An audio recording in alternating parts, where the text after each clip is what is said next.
Bonjour les amis suricates, voilà une nouvelle vidéo qui me tient très à cœur. Pourquoi? Parce que j'ai vraiment envie de vous expliquer comment on en est arrivé à vouloir partir et à prendre cette fameuse décision de tout plaquer pour partir en Afrique. Euh, En gros, pour pas vous mentir, ça s'est décidé concrètement pendant le premier confinement, donc aux alentours de mars-avril 2020.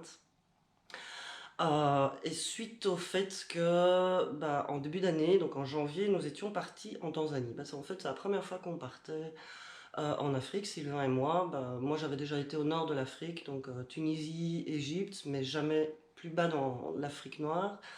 Et Sylvain non plus. Donc pour nous, c'était une grande première de partir en Tanzanie au mois de janvier.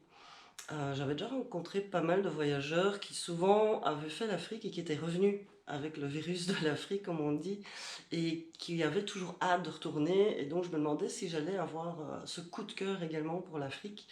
Et effectivement, ça fut le cas. Donc on est parti en Afrique sans savoir du tout à quoi s'attendre. On s'imaginait bien sûr énormément de choses, mais voilà, la réalité là-bas est quand même tout autre que ce qu'on peut s'imaginer. Et donc ça a été une totale découverte. Et je pense on peut le dire, revenu transformé de ce voyage complètement, pour plusieurs raisons. Euh, c'est la raison pour laquelle on a voulu repartir et qu'on dit toujours c'est l'appel de l'Afrique, tout simplement. Alors, quelle est la première raison? Bah, c'est tout simplement l'atmosphère qu'on retrouve en Afrique. C'est juste indescriptible. L'atmosphère qui règne, la chaleur, les odeurs, les couleurs, la nature, la végétation. C'est tellement, bah oui, différent d'ici en Europe que voilà, on est juste super attiré et il y a notre cœur qui bat quand on se promène là-bas. Donc on a fait un safari à Mikumi. Ça a été une totale découverte de retrouver en fait les animaux dans leur contexte naturel, dans leur habitat naturel. Et c'était juste waouh. Bon, on n'a pas vu les Big Five parce qu'il manquait le rhino à ce moment-là en Tanzanie, mais on espère pouvoir le voir à notre futur voyage. Euh, le deuxième élément qui nous a fort attiré en Afrique et qui nous a donné envie de partir, c'est le retour à l'essentiel.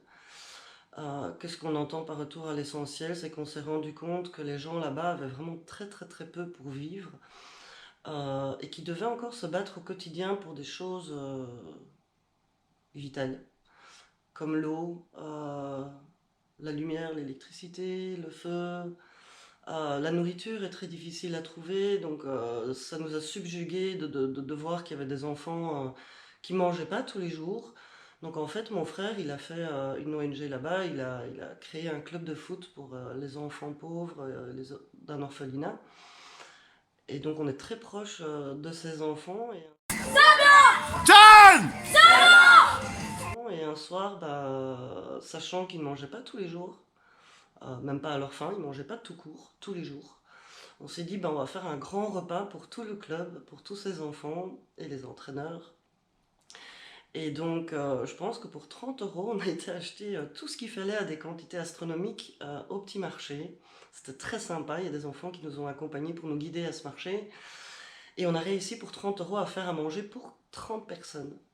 Et à leur fin, ils se sont vraiment régalés. C'était un moment juste inoubliable.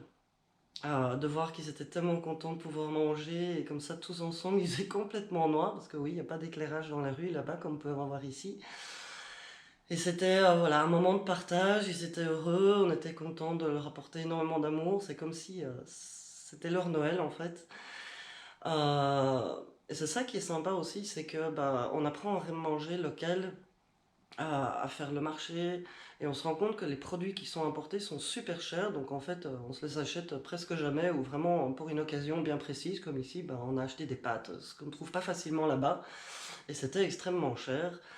Donc c'est aussi le but de nos voyages, c'est d'apprendre à manger beaucoup plus local, avec les saisons, en fonction de ce qu'on trouve.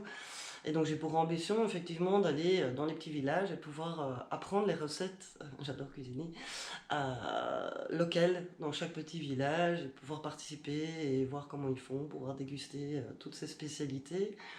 Donc ça c'est un de mes objectifs, surtout en tant que culinaire. Le retour à l'essentiel aussi, c'est savoir faire avec très peu de choses. C'est que les gens là-bas, ils n'ont pas énormément de choses, ils peuvent pas se le permettre.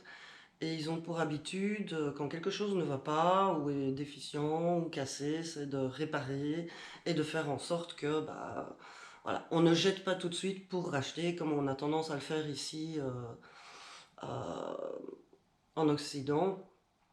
Euh, Là, les gens, ils réparent tout simplement. Ici, nous, dès qu'il y a quelque chose qui ne va pas, on a tellement facile à acheter, à trouver tout ce qu'on veut sur le marché que bah voilà, bah tant pis, on jette et puis on rachète autre chose. Or que là-bas, bah voilà, ils ont une pièce. Et ça m'a fort transformé en fait, parce qu'ici, je me suis rendu compte que j'avais envie d'essayer de devenir un peu plus minimaliste. Bon, je pense qu'on ne le devient pas du jour au lendemain, mais aussi dans un souci d'économie, bah, j'ai plus envie d'acheter comme ça à tout va et d'être prise dans ce monde totalement commercial et de surconsommation. J'essaye de réduire maintenant mes achats compulsifs, comme on peut dire ici, et de vraiment acheter plus que ce qui m'intéresse et ce qui m'est utile. J'avoue que depuis un an, j'ai l'impression de quasi plus rien acheter, que ce soit n'importe quoi, même au niveau des vêtements. On en est arrivé finalement à déménager parce qu'on était dans une grande maison, une grande villa, 4 façades. Et pour pouvoir réaliser le voyage, bah, c'est vrai qu'on devait diminuer aussi nos frais de location, donc on a pris plus petit. Et donc on a déménagé, on s'est rendu compte que finalement vivre dans cette grande maison, ça ne nous apportait pas tellement plus de bonheur. Dans ce côté minimaliste, on s'est aussi rendu compte que l'importance de l'eau. Ici, je pense qu'on se rend pas très bien compte à quel point l'eau est quelque chose de précieux qui n'est pas si facile à obtenir. Ici, on ouvre le robinet, on le laisse couler à flot, on utilise la chasse d'eau pour un oui, pour un non, on utilise le lave-vaisselle. Enfin voilà, je trouve qu'on a beaucoup trop facilement accès à l'eau, ce qui est un confort, je ne le dis pas. Mais en Afrique, là, on s'est rendu compte, bah, pour eux, l'eau, voilà, ceux qui n'ont pas l'eau courante, bah, c'est très difficile de trouver de l'eau. Et donc, ce qui était assez magique comme moment, c'est un jour où il a commencé à pleuvoir. Mais vraiment des troncs d'eau, voilà, comme il peut y avoir en Afrique, ça tombe très très très fort en très peu de temps. Et tout le monde a commencé à courir à gauche, à droite avec des seaux, des bassines, des trucs, pour essayer de remplir au maximum d'eau et de garder ça en fait pour leurs prochains jours, prochaines semaines, pour pouvoir aller aux toilettes, pour pouvoir laver, se laver, faire la vaisselle, leur linge, etc. Et donc c'est vraiment chez eux une denrée rare. Et voilà, c'est aussi le fait de faire très attention à notre consommation. Je pense que c'est pas plus mal d'apprendre à faire attention. C'est vrai qu'ici, tant qu'on a un robinet où ça coule à flot, ben, on n'apprend pas à faire attention. Mais pendant le voyage, voilà, on doit trouver de l'eau déjà. C'est à chaque fois une mission d'aller trouver de l'eau. Même en Belgique, quand on fait nos week-ends, ben voilà, c'est pas toujours évident de trouver de l'eau.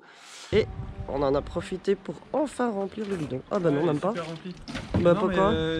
on peut pas, il faut mettre des jetons et il faut aller dans la librairie qui est fermée. Ah bah super. Bon bah on trouvera ailleurs. Et une fois qu'on a trouvé de l'eau, bah on n'en a pas en veux-tu, en voilà, donc on fait très attention. Et donc voilà, dans cette manière de prendre la décision, je pense qu'une fois que la décision est prise, euh, après les choses vont d'elles-mêmes, tout coule de source. Et donc on a acheté le camion, qu'on a acheté en Allemagne, qu'on a importé en Belgique, etc., qu'on aménage maintenant. En se posant continuellement la question, mais de quoi avons-nous besoin? On n'a pas l'habitude de vivre en ce mode minimaliste et donc on doit vraiment s'y faire, on doit beaucoup s'interroger sur nous-mêmes, nos besoins, sur ce qu'on aimerait avoir, ne pas avoir, ce qui est superflu, ce qui est vraiment nécessaire. Donc je passe mon temps à faire des listings, des listings, des listings pour savoir ce que je dois faire, prendre ou pas. Donc c'est les plaisirs des préparatifs et d'une nouvelle aventure et d'une nouvelle vie. Voilà, c'est la fin de la vidéo. J'espère qu'elle vous aura permis de comprendre comment on en est arrivé là. J'espère que ça vous a plu. Et je vous dis à bientôt. Je vous fais plein de bisous, les amis sur ICAT. Ciao, ciao.